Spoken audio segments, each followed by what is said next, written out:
E aí galera, tudo bom? Aqui é o Kazuma, bora pro vídeo. Roland conduziu Edith pelo quintal, sob a sombra das árvores, e a levou até o galpão de madeira situado no coração da floresta de oliveiras. Ao ver o Demon, Edith exclamou em voz baixa, incrédula: meu Deus, o que é isso? Agatha, visivelmente irritada, perguntou se Roland planejava permitir que pessoas comuns participassem da fabricação de sigilos, e que se estivesse envolvida na Pedra da Retaliação Divina, já teria falhado. Roland, constrangido, respondeu que não tinham a intenção de permanecer lá por muito tempo. Em seguida, explicou que a criatura que Edith estava vendo pertencia a uma raça diferente, conhecida como Demons. Eles habitavam ao norte da Cordilheira Intransponível e eram os maiores inimigos da humanidade. A guerra entre os demônios e os seres humanos não tinha relação com territórios ou riquezas, mas sim com a sobrevivência. Edith murmurou involuntariamente: Demon, uma guerra de vida e morte?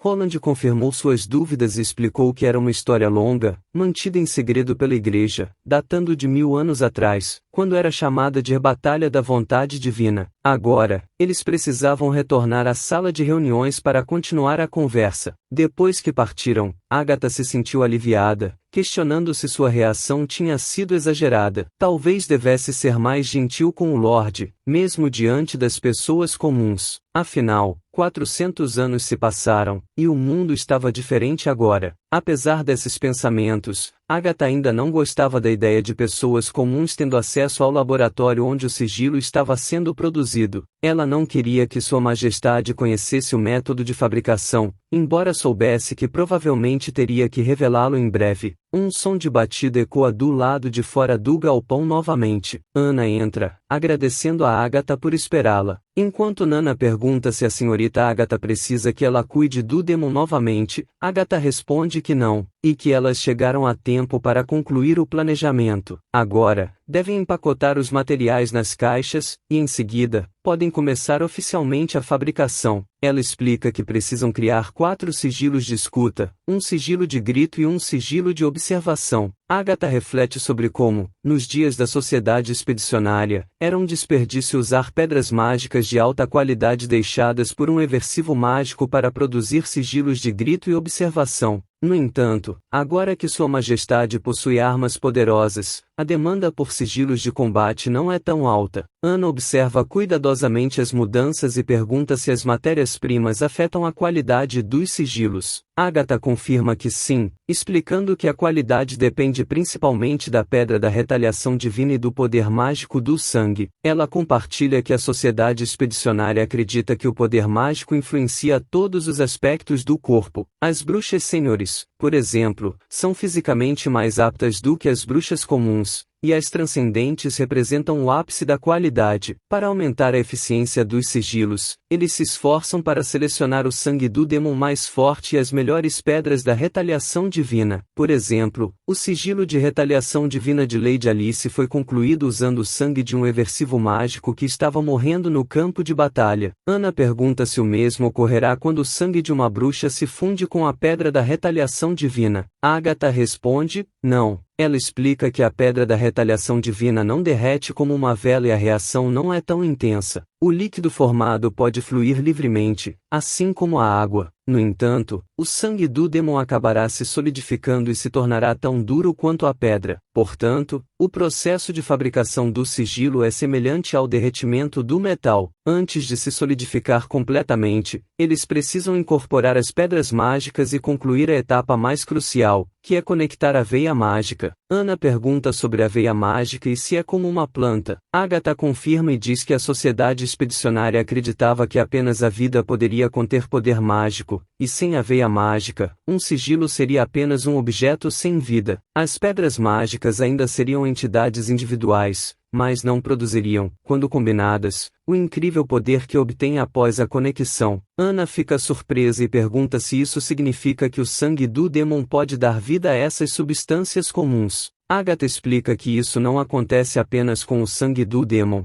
É necessário o sangue de uma bruxa também. Nana e Ana ficam chocadas ao ouvir isso. Agatha continua contando que a sociedade expedicionária descobriu esse segredo por acidente. Misturar o sangue de uma bruxa com o sangue do demon produz um efeito estranho, mantendo a pedra da retaliação divina derretida viva, como uma planta. A veia mágica não perde o efeito do poder mágico, mesmo que seja deixada de lado por um longo tempo. Ela admite que é difícil de descrever, mas que elas entenderão quando a virem. Agatha pega a faca da mesa e a desliza pela mão. O sangue vermelho brilhante jorra densamente, enchendo metade de um copo de vinho. Após isso, ela pede a Nana para curar sua ferida e diz a Ana para seguir as instruções nas anotações e inserir a pedra mágica na abertura. Ela pensa que essa foi a razão pela qual escolheu as duas. Nana pode ajudar a reduzir efetivamente a dor, e Ana tem a melhor capacidade de aprendizado dentro da União das Bruxas. Ela é adequada para a herança da fabricação de sigilos. Se não fosse pela esperança de derrotar os demônios que Roland Wimbledon lhe mostrou e o tratamento imparcial a todas as bruxas, ela preferiria enterrar o método de fabricação de sigilos para sempre. O fato de o sangue de bruxa poder ser perfeitamente misturado ao sangue do demon era inaceitável para a maioria das pessoas, mesmo na antiga aliança. Antes de saber desses segredos, ela tinha dúvidas e algumas suspeitas sobre a origem das bruxas. Uma confusão como essa seria muito prejudicial na batalha da vontade divina. Portanto, a fabricação de sigilos era um dos segredos que os membros da aliança haviam mantido rigorosamente, e ela não queria que Sua Majestade participasse da fabricação por esse motivo, especialmente porque havia rumores sobre bruxas sendo servas que haviam caído na sedução do diabo. Agatha derrama seu sangue quente sobre o sigilo. O sangue carmesim flui dentro da ranhura em forma de linha rasa. Depois disso, ela ativa seu poder mágico e o injeta no sigilo. De repente, a linha sanguínea de cor vermelha emite finos raios de luz, e inúmeros pontos de luz fluem dentro da veia. A veia mágica se expande ritmicamente e encolhe com movimentos contorcidos, como se estivesse respirando. Agatha responde que sim e explica que o próximo passo é cortar e selar dentro do papel alumínio. O passo final é diferente para cada tipo de sigilo. Por exemplo, o sigilo de alerta não deve ser cortado, pois deve ser usado como um todo. Ana pergunta o que acontecerá se falharem. Agatha diz que as veias não serão capazes de coletar o poder mágico por algum motivo desconhecido. Sempre há uma chance de isso acontecer, não importa quão bons sejam os materiais. A solução também é bastante simples, basta retirar a pedra mágica e refazer o processo. Ana comenta que isso consumiria muito sangue. Agatha explica que é por isso que o sangue do demon era considerado mais precioso que o sangue de bruxa em Taquila.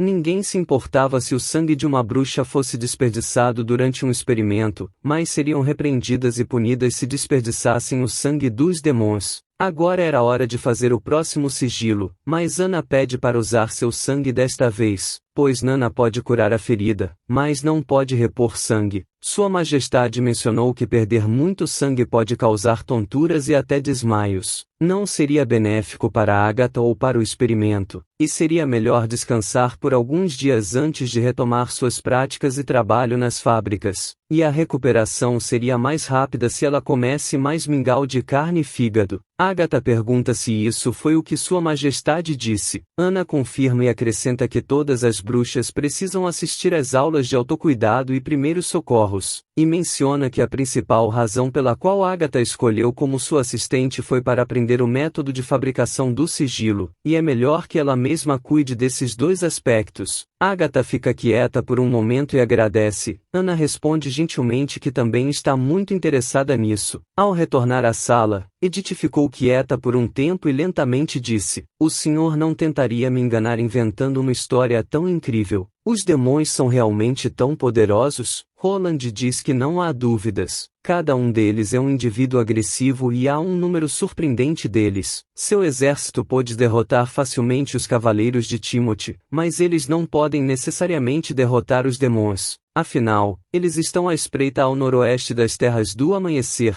ao contrário das bruxas que precisam se levantar do zero. O perigo mais importante é que não haverá negociações para esta batalha e não terminará até que uma das duas partes seja destruída. Edith pergunta se nesse caso ele está planejando espalhar essa notícia para o povo. Roland diz que sim, mas agora não, pois não tem certeza de como as pessoas reagirão com relação ao terrível e cruel inimigo alienígena, e estabelecer uma relação de confiança é um processo lento. Edith concorda e diz: o pânico é realmente mais assustador do que qualquer inimigo. Além disso, tem uma última pergunta: quanto tempo até a Batalha da Vontade Divina começar? Roland diz 5 anos ou mais cedo, e ninguém sabe a hora exata da chegada da Lua Sangrenta. Só pode dizer que a guerra pode eclodir a qualquer momento e, portanto, não conseguirá unificar o reino de Greycastle aos poucos e lentamente. Edith não respondeu de imediato, mas levantou-se da cadeira e ajoelhou-se sobre um joelho, dizendo: nesse caso, a família Kant está disposta a estar ao seu serviço. Vossa lei não será impedida na região norte e a ordem de Vossa Majestade será a única voz. Ela parou por um momento e continuou: também espera que todas as promessas dele sejam cumpridas. Roland pergunta se ela ainda está pensando na fábrica de motores a vapor. Além disso, o pai dela pode não necessariamente concordar com isso, e o que a família Kant pode garantir?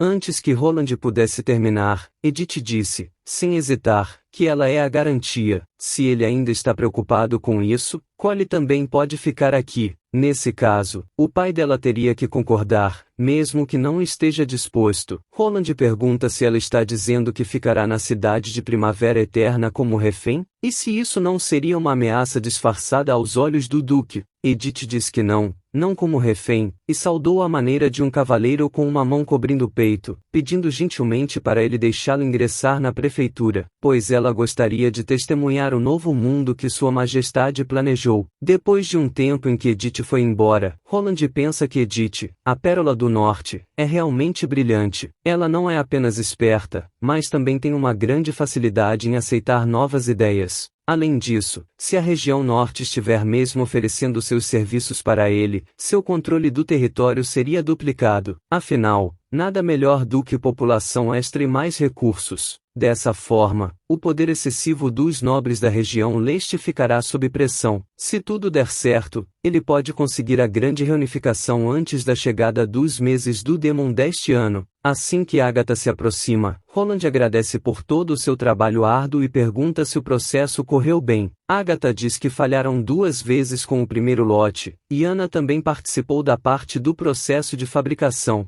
De qualquer forma, se ele quiser que ela faça mais sigilos, deve dar um laboratório independente e espaçoso, em vez de um estábulo simples e rude como esse galpão. Roland diz que não esqueceu que ainda deve a ela a Torre da Magia. Após Agatha sair, Rouxinol apareceu perguntando qual o uso desses sigilos. Roland diz que eles provavelmente são o equivalente a um telefone, um alarme e uma câmera. Rouxinol pergunta o que é isso e para que eles servem. Roland explica que os sigilos de escuta resolveriam temporariamente os desafios de transmitir mensagens de longa distância. Embora fossem escassos e só pudessem ser usados por bruxas, ainda eram melhores do que depender unicamente de pombos-correios. O sigilo de alerta emitiria um som alto quando sentisse o poder mágico de um demon e também suprimiria efetivamente qualquer ataque furtivo dos inimigos. Além disso, a área de cobertura era do tamanho da região fronteiriça. O sigilo de observação poderia ajudar no plano de aventura de Trovão. Seria uma pena que ele não pudesse ver a linha-mar, já que ele era incapaz de seguir a frota para o mar.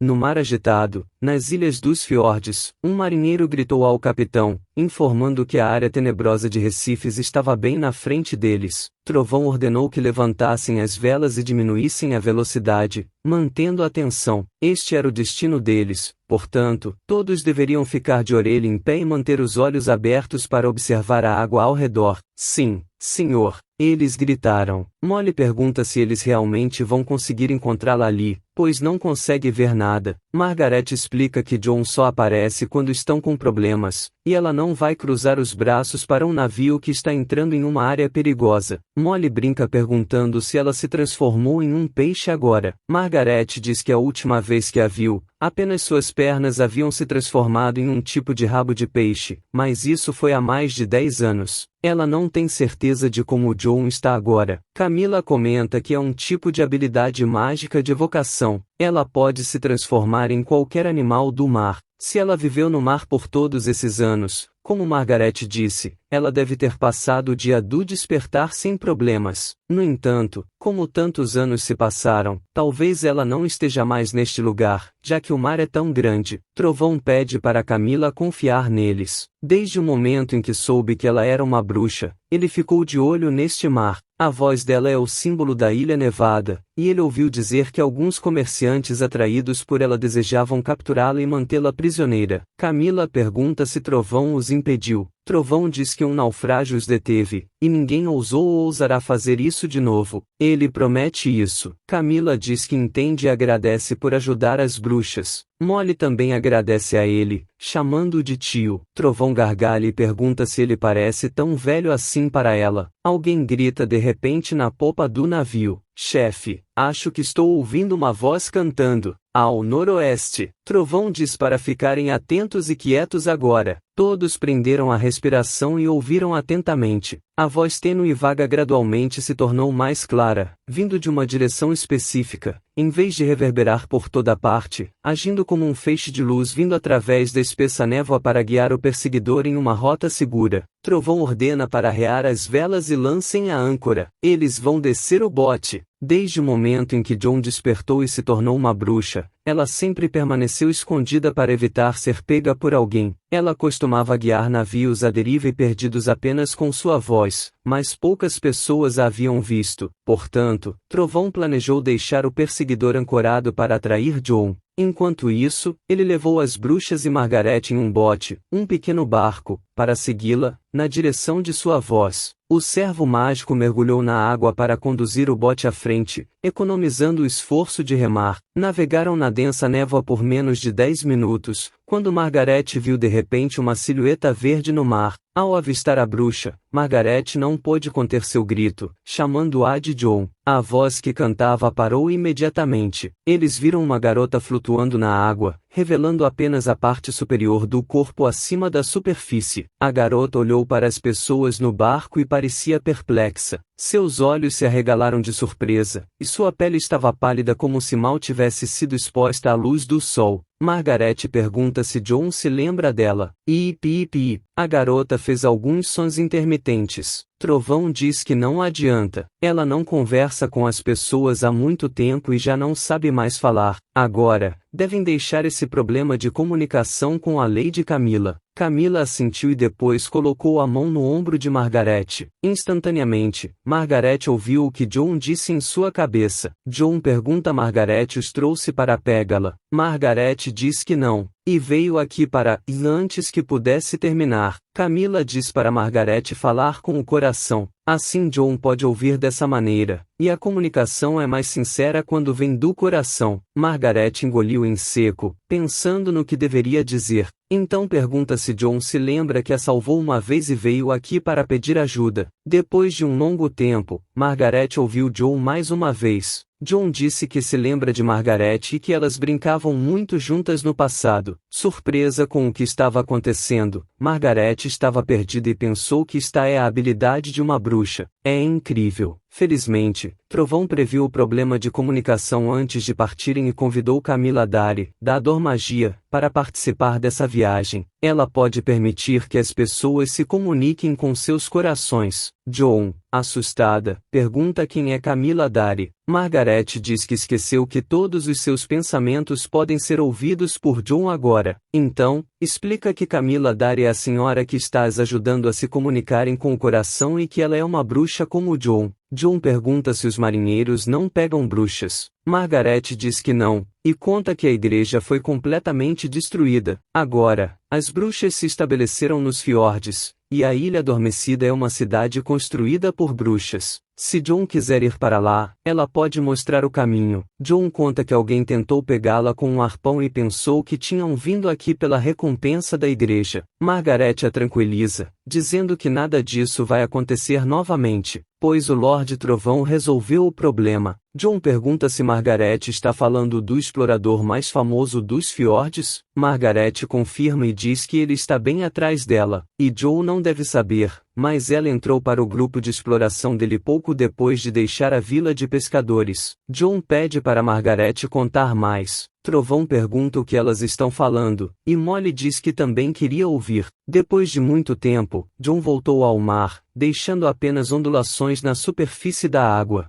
Trovão pergunta como foi. Margaret se vira e sorri, dizendo que ela concordou. De repente, a carruagem entrou em um local bastante barulhento, pois havia chegado à cidade do Resplendor. Yorko não pôde deixar de abrir a cortina para dar uma olhada. Havia todo tipo de comércio ao longo dos dois lados da estrada. A moça ao seu lado pergunta o que ele acha da capital do Reino de Dawn. Yorko diz que é realmente a cidade dos comerciantes. Até os vendedores ambulantes são permitidos na rua principal. Se estivéssemos no reino de Greycastle, a equipe de patrulha os expulsaria rapidamente. Ele teme que apenas os fiordes possam competir com a cidade da senhora Denise. Denise pergunta se ele está falando dos fiordes e diz que são apenas carregadores que transportam mercadorias para locais remotos e as vendem, aproveitando as variações de preços em diferentes mercados. As ilhas não têm nada para vender, exceto o peixe salgado barato. Yorko concorda com Denise e diz que ela é a comerciante mais brilhante que ele conhece. Denise diz que ele não é tão ruim assim, chamando-o de embaixador. Além disso, conta que está usando o perfume que ele deu a ela no outro dia e pergunta se ele gostou. Yorko diz que é uma honra ter agradado uma madame nobre formosa e pergunta qual o melhor negócio na cidade Glow agora. Denise pergunta se ele quer fazer negócios aqui. Yorko conta que por causa do seu velho amigo, logo em seguida corrige, dizendo o respeitado rei Wimbledon, provavelmente ficará aqui por muito tempo, uns 10 ou 20 anos. Como é a cidade dos comerciantes, é melhor ele ser um deles, como ela mesma disse. Denise acrescenta que bons nobres são bons comerciantes,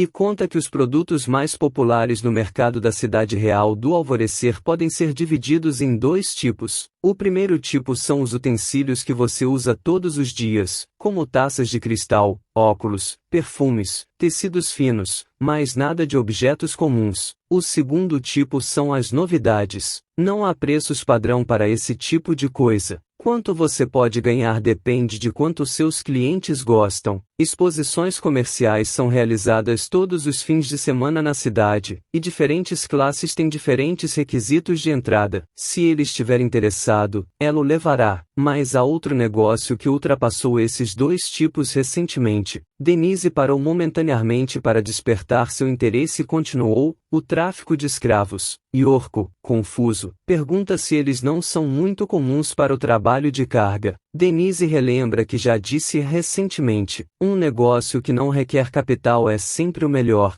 E se ele já ouviu falar que a igreja quase conquistou o reino de Wolfheart? Milhares de refugiados se reuniram no reino de Dawn. Ele pode levá-los ao mercado e vendê-los para ganhar muito dinheiro, contanto que ele lhes ofereça comida. Agora, muitos comerciantes foram à fronteira para ganhar dinheiro na maré de refugiados, pois quando a guerra terminar, não haverá mais chances. Denise acrescenta que não gosta de negociar pessoas, especialmente mulheres. Yorko sugere que deixem isso para lá. Se não investirem, não terão nenhum risco. Quando os refugiados se tornarem multidões, será uma verdadeira dor de cabeça para os comerciantes de escravos. Denise comenta que aparentemente ele sabe bastante. Nesse momento, o cocheiro na frente da carruagem notifica que chegaram ao distrito do palácio. Yorko diz que o tempo deles na estrada foi doce, embora muito curto, mas guardará tudo isso em seu coração. Denise pergunta se ele não vem à casa dela para descansar. Yorko diz que não pode, pois está aqui a negócios oficiais. Yorko precisava recusar a oferta, sabendo que Denise era uma mulher casada. Ele não queria ser espancado se o marido descobrisse uma traição quando encontrasse ele e Denise em sua própria casa. Rio Falk se aproximou e comentou que Yorko realmente merece o nome de Mão Mágica. Ele pergunta o que Yorko conversou durante todos esses dias. Yorko diz que apenas negócios e pergunta o que mais ele falaria com uma mercadora. Em seguida, ele pensa que Rio foi designado por Sua Majestade Roland para trabalhar como seu guarda. Rio não parecia um militar, mas ouviu dizer que Rio já tinha conquistas merecedoras de destaque antes. Rio pergunta o que Yorko vai fazer agora. Yorko diz que vai levantar a bandeira do reino e entregar o documento no palácio. Ele vai dizer a eles que o embaixador de Greycastle chegou. A recepção de boas-vindas não começou até o anoitecer. Os convidados foram calorosamente recebidos no palácio por Degan Moore, o primogênito do rei do Alvorecer. Foi a primeira vez que Yorko participou de um banquete tão requintado. No entanto, o que mais chamou a atenção de Yorko foram aquelas senhoras nobres que vagavam entre cavalheiros. Yorko ficou muito feliz e pensou que vir para cá foi realmente a escolha certa. De repente, alguém chama por Yorko e diz que ele é bem-vindo ao reino de Dal. O rapaz se apresenta como o príncipe Apenmoor, o herdeiro mais velho, e diz que leu a carta de apresentação de Roland Wimbledon e o documento emitido por ele. Yorko coloca a mão no peito, agradece pela hospitalidade e pergunta como está seu pai. Apen diz que ele está doente, muito doente, é por isso que ele não pôde recebê-lo pessoalmente. Yorko diz que sente muito por isso. Apen diz que não tem problemas. Todo mundo sabe que o rei está doente, e conta que o rei desmaiou durante um banquete há 1 mês e meio e está doente desde então. Ele só fica consciente por 2 ou 3 horas por dia e no resto do tempo volta ao seu estado ruim. Yorko diz que tem certeza de que Sua Majestade ficará melhor, e eles não precisam se preocupar com isso. Apen agradece e diz para Yorko aproveitar o banquete. Além disso, ele vai pedir ao oficial de cerimônias para providenciar acomodação para Yorko mais tarde. Yorko agradece. Enquanto Apen estava prestes a sair, Yorko de repente pensou no real objetivo de sua viagem e pergunta sobre a aliança entre o reino de Down e Graicastle. Apen diz que ouviu falar sobre esse assunto, mas seu pai está atualmente muito frágil para lidar com assuntos políticos, então devem esperar até que ele esteja melhor. Yorko ficou um pouco aliviado depois que o príncipe e seus companheiros foram embora. De repente alguém ao fundo chama, e vemos que era Denise que comenta que se encontraram novamente. Yorko olhou rapidamente para se certificar de que nenhum nobre estava olhando na direção deles, e diz que parece que estão mesmo ligados. Denise o chama para um brinde ao reencontro. Depois do banquete, Otto puxou o príncipe Apen de lado, parecendo bastante confuso. Otto diz que não compreende. Mesmo que Sua Majestade esteja doente, Apen ainda pode fazer uma aliança com Graicastle, pois seu pai também pretendia fazer isso. Então, por que ele quer deixar o assunto de lado? Com a igreja colocando pressão sobre eles, não é uma boa ideia lutar sozinho. Apen diz que ouviu o pai pedir para Otto se encontrar com Timothy Wimbledon, em vez de Roland Wimbledon. Otto diz que estão se aliando ao rei de Graicastle. O embaixador também confirmou que Roland é o novo rei e é seu vizinho. Apen diz que Otto fez um ótimo trabalho na viagem confidencial ao reino de Graicastle, mas ele tem seus próprios pensamentos sobre a aliança, então deve deixar isso com ele. Otto tenta dizer algo, mas Apen o interrompe e pergunta se Otto não entendeu. Fala que ele já disse para deixar com ele. Otto fica surpreso e depois diz que sente muito e perdeu sua compostura. Apen pergunta se eles não são amigos. Otto ficou em silêncio por um momento e depois respondeu que sim. Andrea, Belinda, Ouro e ele, todos eles são amigos de Apen. Apen pergunta-se, caso seu pai não aguente, Otto ajudará a ascender ao trono. Otto fica em silêncio por um tempo e depois diz que sim. Otto Luxi se trancou no escritório depois que voltou para casa. Ele não entendia por que as coisas acabaram assim. Otto se lembrou de que Apen parecia estar em grande choque desde o momento em que seu pai ficou enfermo. Bem, até onde ele conseguia se lembrar, mas a maneira como Apen falou e a maneira como se comportou eram um pouco diferentes do que antes. Para dizer com mais precisão, ele se tornou um estranho. Como companheiro de brincadeira de Apen, Otto acreditava que conhecia muito bem o príncipe. Apen não era aquele tipo de pessoa sedenta por poder que alcançaria seus fins, independentemente dos meios. Às vezes, ele até achava que o príncipe era muito jovem para ser um rei competente. Por causa disso, ele planejou, em colaboração com Belinda e Ouro, apoiar Apen e ajudá-lo com os deveres do governo depois que o príncipe subisse ao trono. Afinal, as 3 famílias estavam ajudando o rei desde a fundação do reino de Down. Essa foi a razão pela qual ele respondeu sim sem hesitar. No entanto, Otto descobriu que Apen não se importava com sua resposta. Ele fez essa pergunta simplesmente por um sentimento de insegurança. As 3 famílias devem cooperar e trabalhar juntas. Somente dessa maneira serão capazes de encontrar a razão por trás do comportamento de Apen. Ouro pergunta o que trouxe Otto aqui e se precisa de um parceiro para treinar. Otto diz que tem algo para lhe dizer.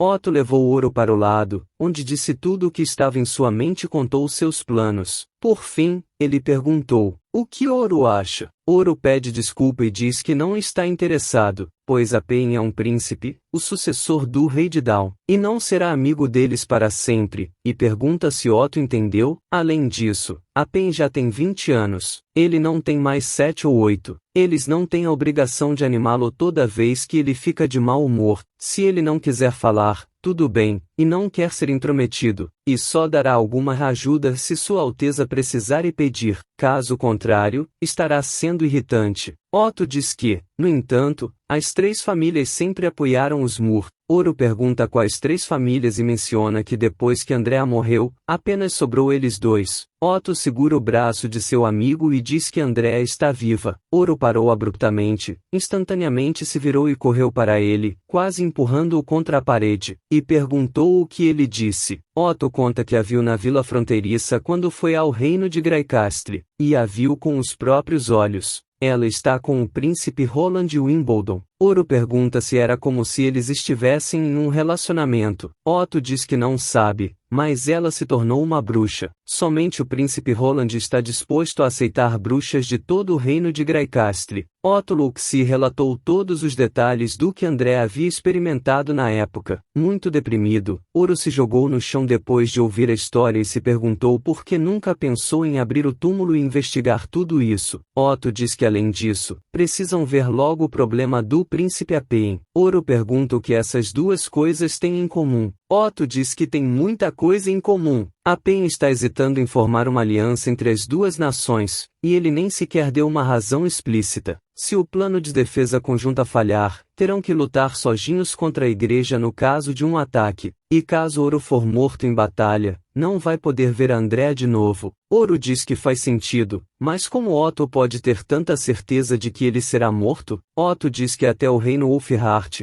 cujo povo é famoso por sua força e poder, foi derrotado pela igreja. Quais são as chances dele ganhar? E se a igreja atacar primeiro o reino de Graicastre, Roland precisará revidar. Se ele estiver morto, Andrea provavelmente morrerá com ele. Mesmo se ela for pega viva pela igreja, ela sofrerá torturas mais miseráveis do que uma morte limpa. Se as duas nações, no entanto, firmarem uma aliança e concordarem em oferecer assistência mútua, a igreja não lançará um ataque de forma tão ousada. Ele e Andrea estarão vivos e provavelmente se encontrarão no futuro. Sob esses argumentos, Otto pergunta se Ouro acha que a aliança é importante agora? Ouro diz que sim. Otto diz que precisam do príncipe para ajudar nisso. E se agora ele está dentro, Ouro confirma. Com essas palavras, Otto e Ouro apertaram as mãos um do outro. E assim acabamos a parte 65. Quem puder deixa um like e um comentário. E se gostou do vídeo aproveita e se inscreva, para não perder os próximos resumos. E caso queiram apoiar o canal é só clicar no botão Seja Membro e até o próximo vídeo.